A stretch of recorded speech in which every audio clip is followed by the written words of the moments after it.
again, VC, Uncle Roddus back with another video.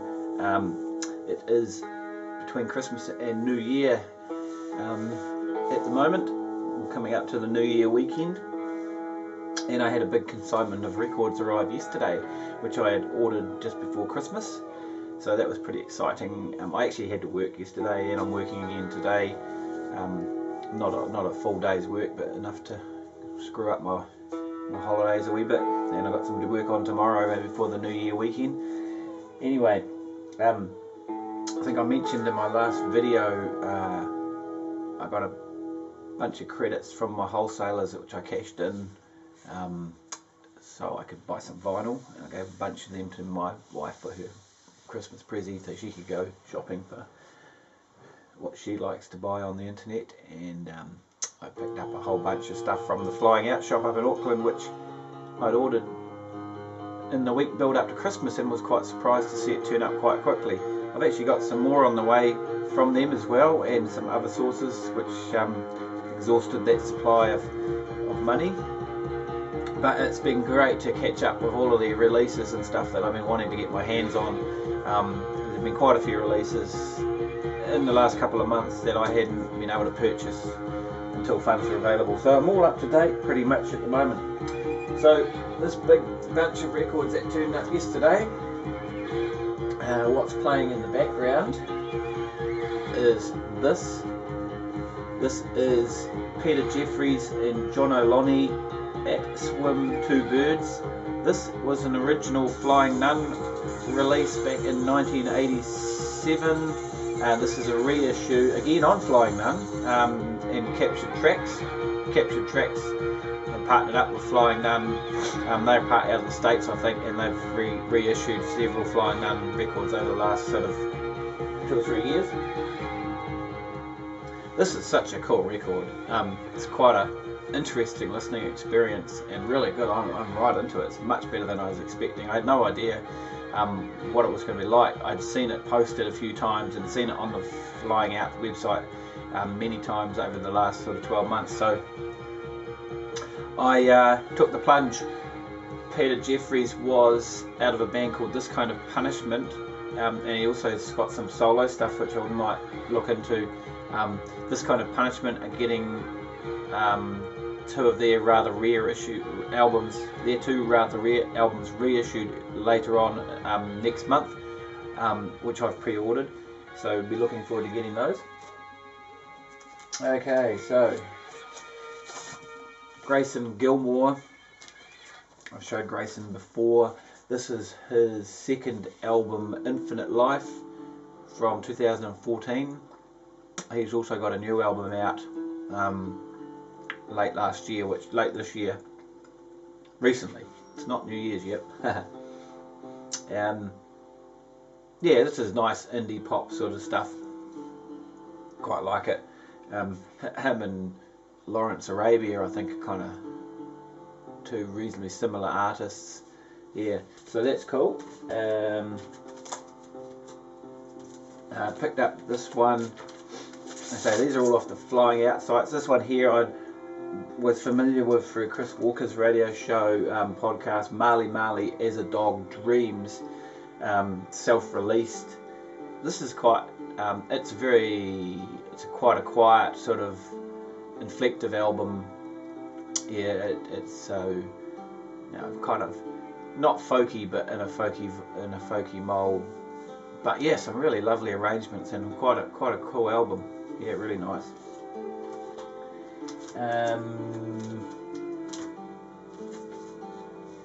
Not that one. This one I've been really keen to get my hands on. Lab. This is, let me see. This is kind of their, some people call it pseudo reggae. It's kind of, yeah, it's got a reggae tingy, electronic beaty, yeah, so it's funky. It fits very nicely in the mold of like Fat Freddy's Drop and Catch a Fire. Sorry, Catch a Fire is one of the members is out of Catch a Fire, New Zealand, more authentic New Zealand reggae band. who's the other band I'm thinking of? Black Seeds. This sort of music is quite popular and prolific in New Zealand. I have quite a lot of CDs of this sort of music. The last Black Seeds album was okay. The Fat Freddy's one was pretty good as usual, but this exceeds both of those records in a big way. I reckon it's got some great melodies, some really cool singing. Brad Cora and Stuart Cora are brothers with some other brothers who actually in a band called Cora. Who actually, I'm not familiar with their music, but they are quite well known in New Zealand. And then Ara Adams Tamatia, I think his name is, was out of Catch a Fire, and then a guy called Joe Shadbolt, I think. Have I got that right, around the right way? Well, maybe Joe Shadbolt was the one out of Catch a Fire, and the other fella is the one. He's doing most of the singing, and I think, and maybe is the big influence on this record. But anyway, it is really cool. It's a double LP, fantastic summer music, barbecue music, and it's a great album. Another one I've been hanging out to get, Arthur Arbe's Volume 2. Now, I had Volume 1, I picked it up reasonably cheap from flying out. I'd never heard of him before, and I picked it up sort of mid-year, and it was an album he'd put out around about 2014, and really, really cool album. I was quite impressed with it, actually. And then he put this one out. He played a gig here in Christchurch, and unfortunately it was right in the middle of my money drought, and I didn't manage to get to see him because I was hoping to go and see him and pick up this record. But on Facebook group there's been several people talking about this and how good it is, so really pleased to get it. First impression, I mean, I knew a couple of tracks off it pretty well now because Chris had played them on his radio show over the last sort of couple of months. So I'd been listening to them on my phone and my headphones. Yeah, no, it is a good album. I've still got to get to familiarise myself with it a bit more, because I like the first one so much sometimes that even though people like this one better, sometimes you like the first one so much you go, oh, not quite as good.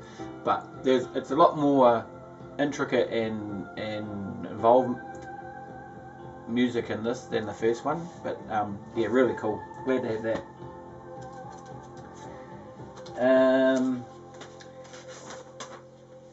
Actually, I'll show this one first. I picked up a couple of reissues.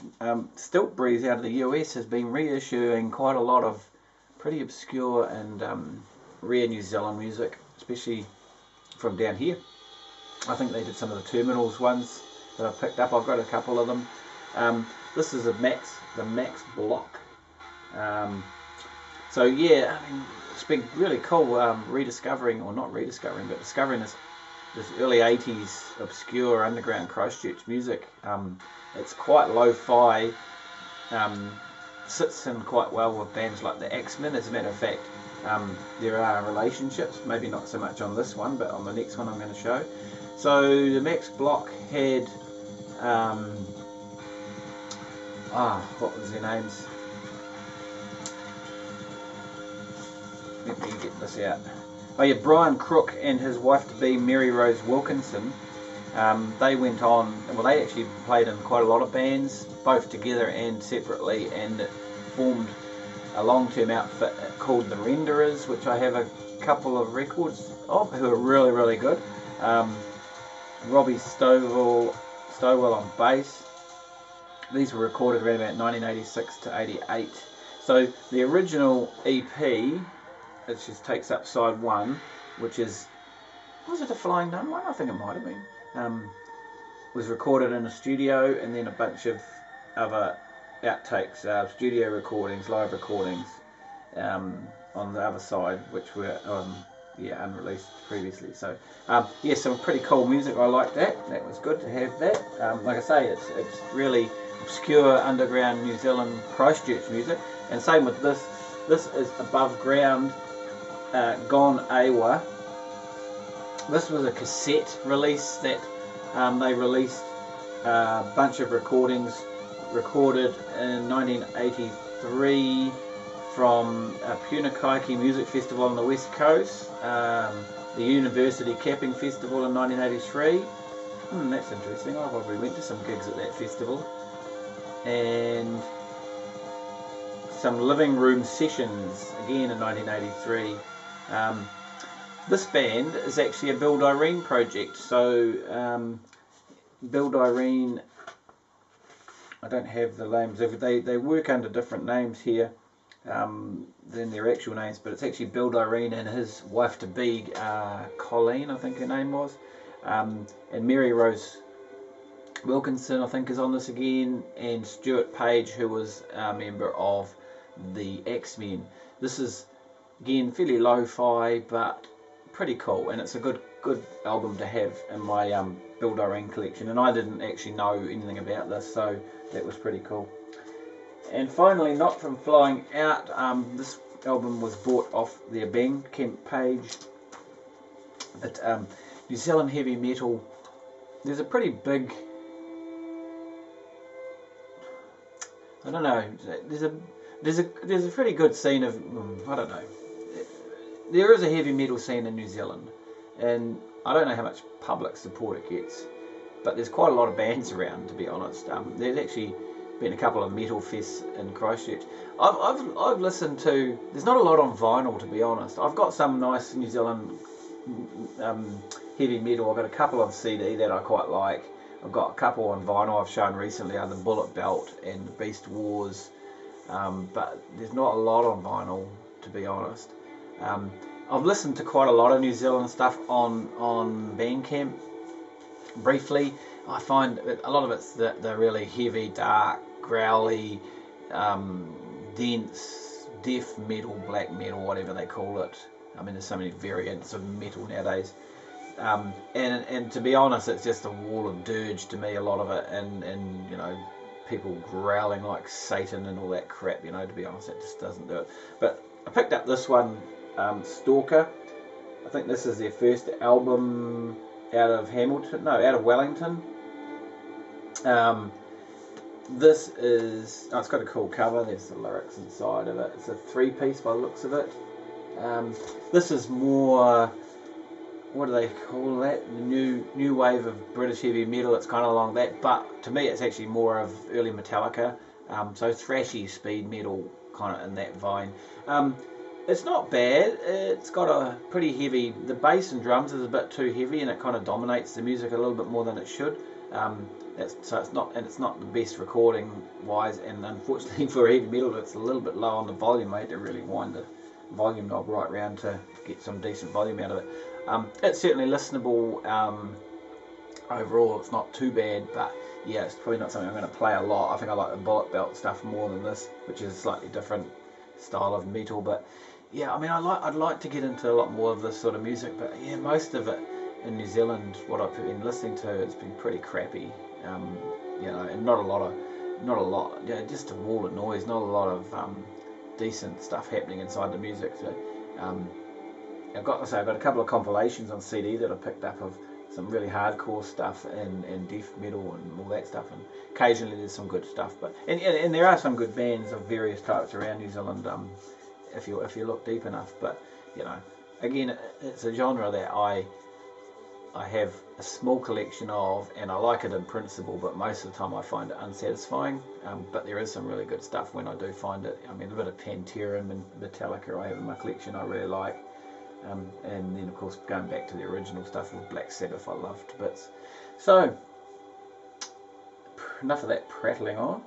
I have probably another dozen records in the post in that, which is pretty much cleaned out all the funds available for now. So they'll be arriving within the next week or two. I've got some stuff coming from the States which will take a little bit longer, and I'm waiting for one from Europe as well. It should be here in the next week or so. So plenty to keep me busy, and then work's pretty good, so got a few new releases coming up that are going to be quite interesting. But looking forward to the this kind of Punishment records when they come out later this month, so that's cool. And also with all these purchases out of Flying Out, they have a point system where you get bonus points, and I have about 1,200 points, which is actually going to add up to about 3 to 4 new records for me for free, so I'm looking forward to cashing in on that. But there's a record they've got I want to get my hands on So I'll wait for that to come out and then I'll cash that in. Right, Happy New Year all, and we'll see you in the new year.